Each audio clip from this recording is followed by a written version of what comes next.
जय हिंद दोस्तों, Bhardwaj study IQ में आपका स्वागत करते हैं। आइए देखते हैं करंट अफेयर्स के टॉप 20 प्रश्न जो एग्जाम में आ सकते हैं। तो आइए शुरू करते हैं पहले प्रश्न से। तो पहला प्रश्न है, हाल ही में कौन खिलाड़ी एमवे इंडिया की नई ब्रांड एम्बेसडर बनी है? ऑप्शन है ए पीवी सिंधु, बी दीपिका कुमारी, सी मीराबाई चानू और डी हरमनप्रीत कौर।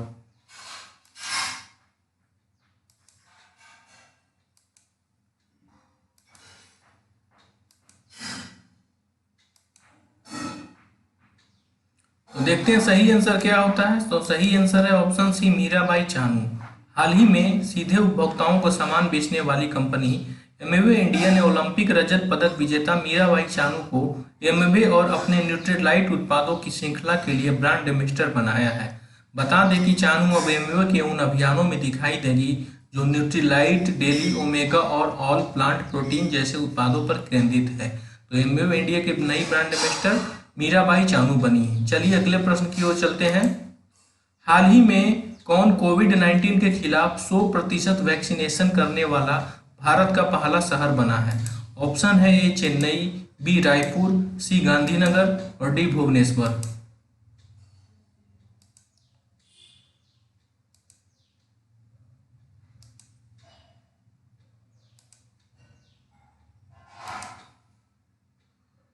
तो सही आंसर है इसका ऑप्शन डी भुवनेश्वर।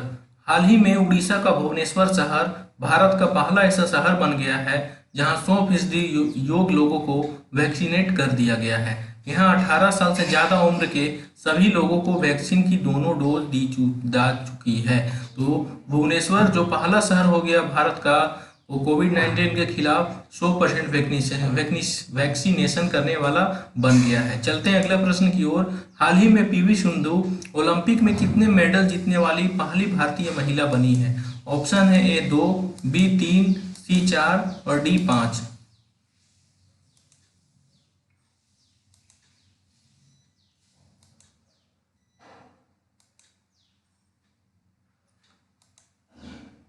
तो सही आंसर है इसका option A 2 medal. Rio Olympic की रजत पदक जीतने वाली पीवी सिंधु ने एक और मेडल अपने नाम कर लिया है। बता दें कि टोक्यो ओलंपिक में सिंधु ने ब्रॉन्ज मेडल जीत लिया है। सिंधु ने चीन की बिग जियांग को हराकर कांस्य पदक पर कब्जा किया है। इसके साथ ही पीवी सिंधु ओलंपिक के व्यक्तिगत इवेंट में 2 पदक जीतने वाली पहली भारतीय महिला खिलाड़ी बनी है।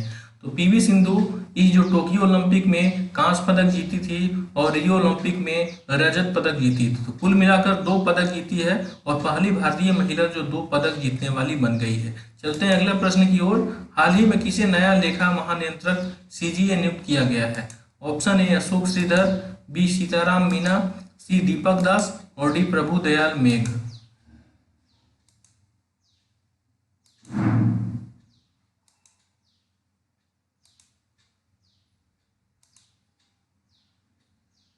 तो सही आंसर है ऑप्शन सी दीपक दास।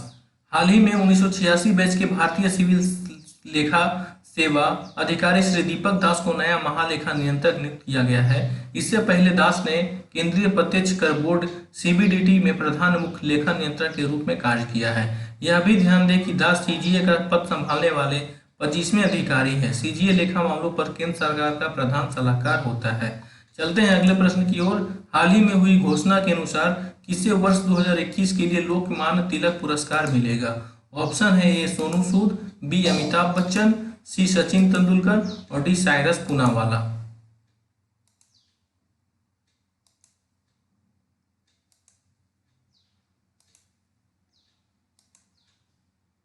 तो सही आंसर है इसका ऑप्शन डी साइरस पूनावाला।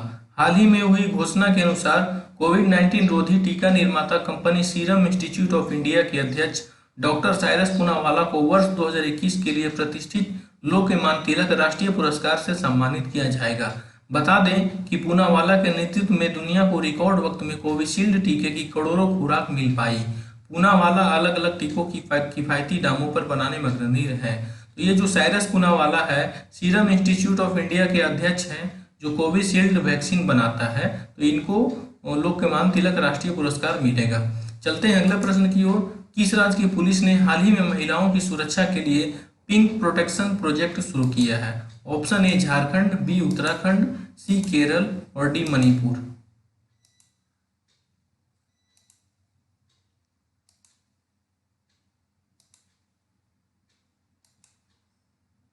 तो सही आंसर है इसका ऑप्शन सी केरल। हाल ही में महिलाओं के खिलाफ उत्पीड़न के बढ़ते मामलों को देखते हुए केरल पुलिस ने पिंक प्रोटेक्शन नाम की एक महत्वाकांक्षी परियोजना शुरू की है। इसका उद्देश्य सार्वजनिक और निजी स्थानों और साइबर दुनिया में महिलाओं को सुरक्षा प्रदान करना है। चलते हैं अगले प्रश्न की ओर। हाल ही में किसने मिस इंडिया यूएसए 2021 का खिताब जीता है? Option A Meera Kasari, B Pallavi Mathur, C Vaidehi Dongre और डी उदंता चोपड़ा।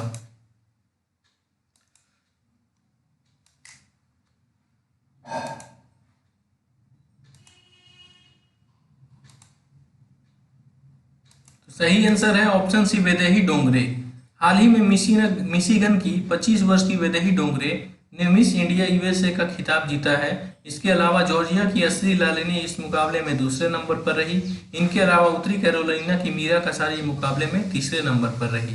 तो मिशिगन की 25 वर्षीय वैदेही डोंगरे को मिस इंडिया यूएसए 2021 का खिताब मिला है। चलते हैं अगले प्रश्न की ओर। हाल ही में नजीब मिकाती किस देश के नए प्रधानमंत्री बने हैं? Option A Lebanon, B Thailand, C Tanzania और डी मिस्र।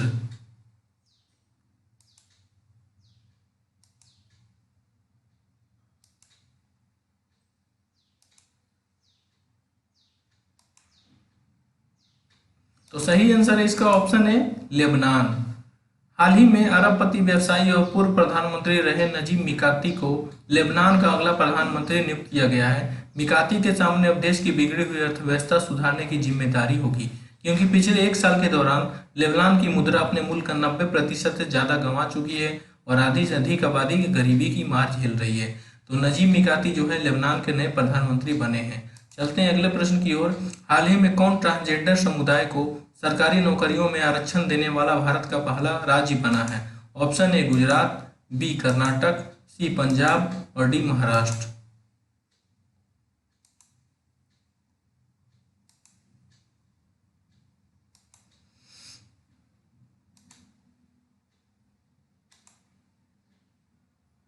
तो सही आंसर है ऑप्शन बी कर्नाटक। हाल ही में कर्नाटक सभी सरकारी सेवाओं में ट्रांसजेंडर समुदाय के लिए 1% आरक्षण प्रदान करने वाला भारत का पहला राज्य बन गया है। बता दें कि अब सभी सामान्य और साथ ही तीसरे लिंग के लिए आरक्षित श्रेणियों में 1% आरक्षण तय किया गया है। तो कर्नाटक पहला राज्य बना है जो ट्रांसजेंडर समुदाय को सरकारी नौकरी में आरक्षण देने वाला भारत का पहला राज्य बन गया है। चलते हैं अगले प्रश्न की ओर। हाल ही में कौन आनुवांशिक रूप से संशोधित गोल्डन राइस के उत्पादन को मंजूरी देने वाला दुनिया का पहला देश बना है? ऑप्शन है ए फिलीपींस, बी बुल्गारिया, सी यूक्रेन और डी ब्राजील।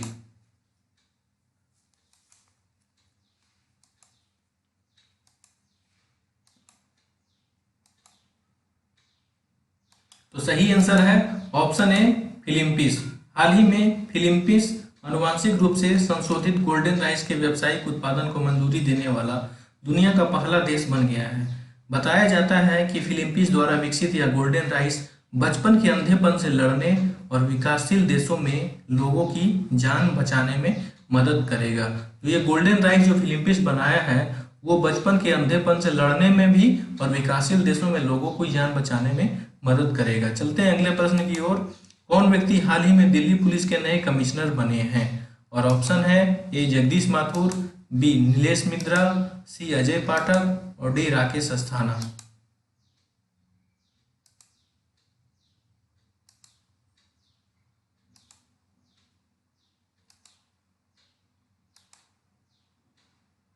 तो सही आंसर है ऑप्शन डी राकेश अस्थाना।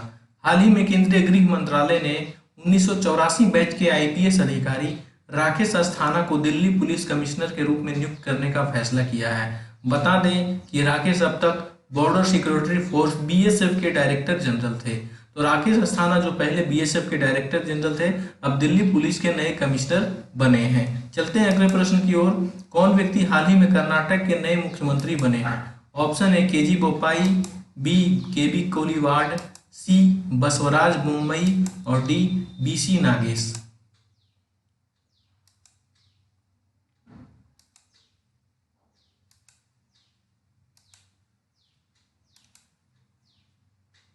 तो सही आंसर है ऑप्शन सी बसवराज बोम्मई। हाल ही में बीएस येदियुरप्पा के इस्तीफे के बाद अब बसवराज बोम्मई को कर्नाटक राज्य का नया मुख्यमंत्री बनाया गया है। इससे पहले जनता दल से राजनीतिक करियर की शुरुआत करने वाले बसवराज बोम्मई येदियुरप्पा सरकार में गृह मंत्री रहे हैं। तो कर्नाटक के नए मुख्यमंत्री बने हैं बसवराज बोम्मई। तो चलिए चलते हैं अगले प्रश्न की ओर। कौन व्यक्ति हाल ही में नागरिक उड्डयन सुरक्षा ब्यूरो के नए महानिदेशक नियुक्त किए गए हैं? ऑप्शन है ए नासिर कमल, बी जमन राव, सी अजय शेखावत और डी राजेश पांडे।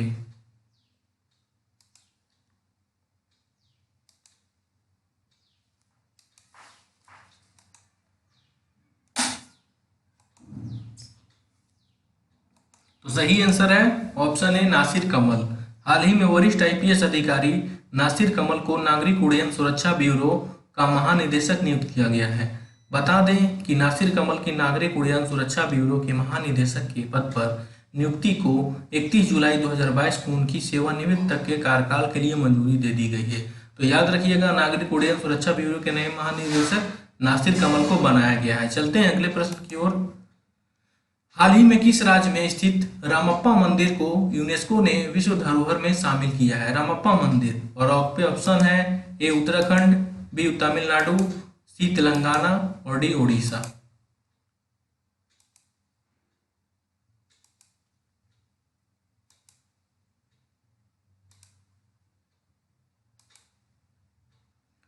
तो सही आंसर है ऑप्शन सी तेलंगाना। हाल ही में तेलंगाना में स्थित काकतीय रुद्रेश्वर या रामप्पा मंदिर को यूनेस्को ने विश्व धरोहर में शामिल कर लिया गया है। बता दें कि वारंगल में स्थित यह शिव मंदिर इकलौता ऐसा मंदिर है जिसका नाम इसके शिल्पकार रामप्पा के नाम पर रखा गया है। तो तेलंगाना का जो रामप्पा मंदिर है उसको यूनेस्को ने विश्व धरोहर में शामिल किया गया है, और रामप्पा मंदिर का नाम इसके शिल्पकार रामप्पा के नाम पर ही रखा गया था, जो तेलंगाना के वारंगल में स्थित है। चलते हैं अगले प्रश्न की ओर। भारतवर्ष में प्रतिवर्ष किस तारीख को सीआरपीएफ का स्थापना दिवस मनाया जाता है? ऑप्शन है ए 23 जुलाई, बी 26 जुलाई, सी 27 जुलाई और डी 29 जुलाई।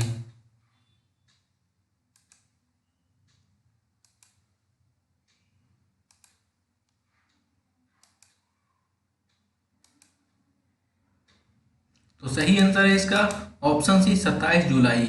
हाल ही में 27 जुलाई 2021 को केंद्रीय रिजर्व पुलिस बल ने अपना 83वां स्थापना दिवस सीआरपीएफ राइजिंग डे मनाया है। बता दें कि 27 जुलाई 1939 को क्राउन रिप्रेजेंटेटिव पुलिस सीआरपी के रूप में इसका गठन हुआ था। फिर आज़ादी के बाद 28 दिसंबर 1949 को संसद के एक अधिनियम द्वारा इस बल को केंद्रीय रिजर्व पुलिस बल सीआरपीएफ नाम दिया गया था। तो सीआरपीएफ का पहले नाम सीआरपी था और इसको 1949 में सीआरपीएफ नाम दिया गया था। चलते हैं अगले प्रश्न की ओर। किस देश के खिलाड़ी यांग कियान ने टोक्यो ओलंपिक का पहला स्वर्ण पदक जीता है, यानी कि जीता था?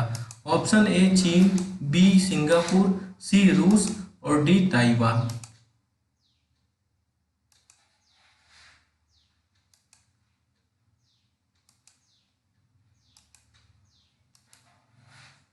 तो सही आंसर है ऑप्शन ए चीन।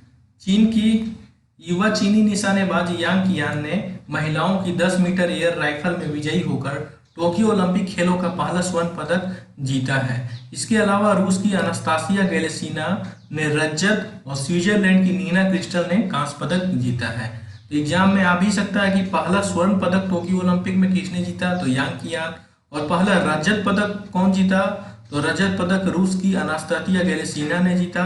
और पहला कांस्य पदक कौन जीता, तो स्विट्जरलैंड की नीना क्रिस्टल ने जीता। चलते हैं अगले प्रश्न की ओर। हाल ही में भारतीय खेल सम्मान में किसे वर्ष 2019 के लिए सर्वश्रेष्ठ दिव्यांग खिलाड़ी का पुरस्कार मिला है? ऑप्शन है ए नरेंद्र रणबीर, बी बोनीफेस प्रभु, सी प्रमोद भगत और डी शेखर नायक।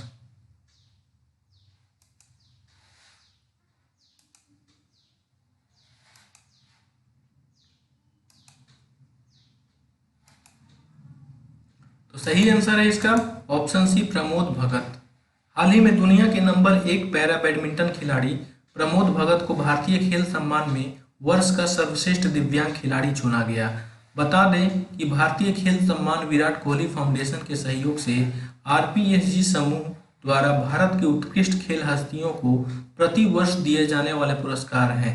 पुरस्कार 2017 में स्थापित किए गए थे। तो 2019 के लिए सर्वश्रेष्ठ दिव्यांग खिलाड़ी का पुरस्कार प्रमोद भगत बना है। और ये जो भारतीय खेल सम्मान पुरस्कार दिया जाता है, ये कोहली फाउंडेशन के सहयोग से दिया जाता है और RPSG ग्रुप के द्वारा दिया जाता है। और भारतीय खेल सम्मान किस वर्ष स्थापित किया गया? तो ये 2017 में स्थापित किया गया था। चलते हैं अगले प्रश्न की ओर। हाल ही में किसे AIFF महिला फुटबॉलर ऑफ द ईयर 2020-21 पुरस्कार दिया गया है? ऑप्शन है ए अदिति चौहान, बी बाला देवी, सी लाता देवी और डी सस्मिता मलिक।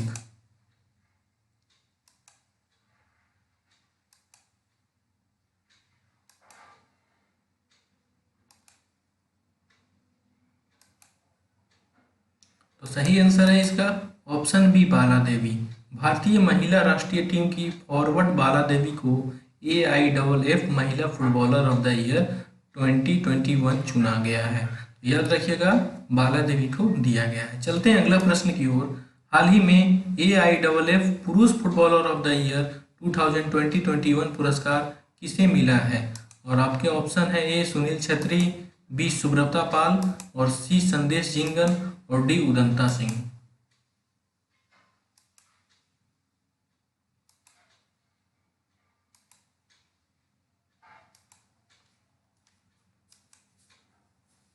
तो सही आंसर है इसका ऑप्शन सी संदेश जिंगन। हाल ही में भारतीय टीम के डिफेंडर संदेश जिंगन को AIFF पुरुष फुटबॉलर ऑफ द ईयर 2020-21 और मिडफील्डर सुरेश सिंह वांगजम्मा को पुरुष emerging footballer of the year 2020-21 मिला है। तो याद रखिएगा, पुरुष में मिला है संदेश जिंगन को और महिला में मिला है जो पिछले प्रश्न था बाला देवी को। चलते हैं अगले प्रश्न की ओर। हाल ही में किस शहर में दुनिया का पहला 3D प्रिंटेड स्टील पैदल यात्री पुल खुला है? ऑप्शन है ए न्यूयॉर्क, बी मैनचेस्टर, सी लिवरपूल और डी एम्स्टर्डम।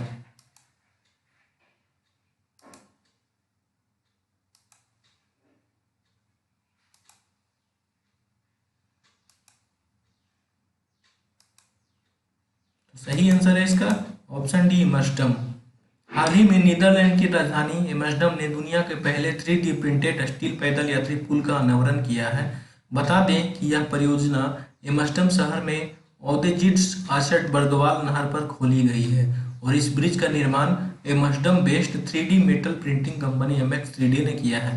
तो पहला 3D प्रिंटेड स्टील पैदल यात्री एम्स्टर्डम ने किया है और इस कंपनी का निर्माण, इस मतलब पैदल यात्री पुल का निर्माण जो है एम्स्टर्डम में 3D metal printing company MX3D ने किया है। तो ये 20 प्रश्नों का श्रृंखला कैसा लगा जरूर बताइएगा, कमेंट कीजिएगा, लाइक कीजिएगा, शेयर कीजिएगा और ज़्यादा से ज़्यादा शेयर कीजिए ताकि हम फिर से इसका नया भाग, अगला पार्ट ला सकें। तो देखने के लिए धन्यवाद। जय हिंद। लाइक और शेयर जरूर कर दीजिएगा दोस्तों। Thank you.